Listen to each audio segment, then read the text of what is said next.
Байгаль орчин аялал жуулчлалын яам, эрүүгийн цагдаагийн албаны эдийн засгийн гэмт хэрэгтэй тэмцэх газар, улсын мөрдөн байцаах газар, мэрэгжлийн хяналтын ерөнхий газар, гадаадын иргэн харьяатын алба, аймгийн мэрэгжлийн хяналтын газар, цагдаагийн газар, байгаль орчин аялал жуулчлалын газар, газрын харилцаа барилга хот байгуулалтын газар, онцгой байдлын газар зэрэг байгууллагууд, Ховд аймгийн Цэцэг сумын засаг даргын тамгын газартай хамтран энэ оны 6 дугаар сарын 21-ээс 24-ний өдрүүдэд Цэцэг сумын Баян овоо багийн нутаг цагаан эрх хэмээх газарт эвдэрсэн газрын нөхөн сэргийлт хийх нэрээр олборлолт явуулж буй өгөөж төв компани хууль бус ажиллагааг таслан зогсоох зорилгоор ажиллалаа. Энэ үеэр өгөөж төв компани ажилчдын байрлаж байсан гэрүүдийг буулгаж нүүлгэх, тус компанид ажиллаж байсан хятад иргэдийг холбогдох байгууллагуудад хүлээлгэн өгч шалгуулан нутаг буцаах, өгөөж төв компани зүгээс хууль бус олборлолт явуулж олсон их хэмжээний гянт болдыг хурааж ачуулах зэрэг нэгдсэн арга хэмжээг шуурхай авч хэрэгжүүлэн ажиллажээ. За нөгөө талаас ер нь бол биднээс энэ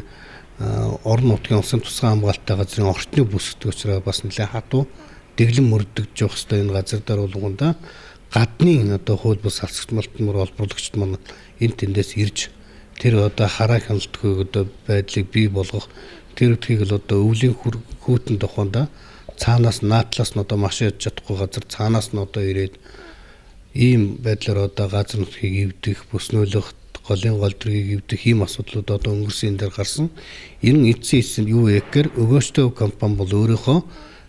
хийж байсан одоо 16 оноос хийж байсан 8 талбай дээр гадны тэм туслан гүйцэх 4 компани аваад энэ 4 компани өөрөөр мэрэгжлийн бус энэ хүмүүс нь шууд одоо голын гол төргийг эвдэх, замун голын айс авгад усыг татаж авч тэнд тоогоо байгуулах, энэ усаа эргүүлээд гол руу нийлүүлэх ийм одоо хууль бус үйл ажиллагаа явуулсан өөрөөр гэмтрийн шинж чанартай ийм асуудал учраас энэ дээр биднээс өнгөрсөн жилийн 10 сар шууд лацтаж одоо ингэж хурж ирсэн. Цагаан эрхт нөхөн сэргийлт хийж байсан өгөөж төв компани үйл ажиллагааг инхүү таслан зогсоож чадлаа. Гэвч цаашид тухайн хүндэгдсэн газрыг хэрхэн нөхөн сэргийж унган төрхөнд нь аваачих асуудал бас л тодорхой хариултгүй үлдэж байна. Өгөөж төв компани үйл ажиллагаа зогсны дараагаар нутгийн иргэд газрын нинжа нар цагаан эргийг ухаж хүндэхгүй гэсэн баталгаа хэн гаргаж өгөх вэ? Хариуцлага тооцох эзэнтэй байхад нь хяналтнаасаа алдаад байсан цагаан эргийн нөхөн сэргийлтийн ажил цаашид яаж үргэлжлэхийг таамаглах аргагүй үлдээд байна. Цагаан эргийн нөхөн сэргийлтийн үйл ажиллагаатай холбогдуулан хян шалгалтын ажил үргэлжлэн хийгдэж байгааг албаны их сурвалж онцолсон байна.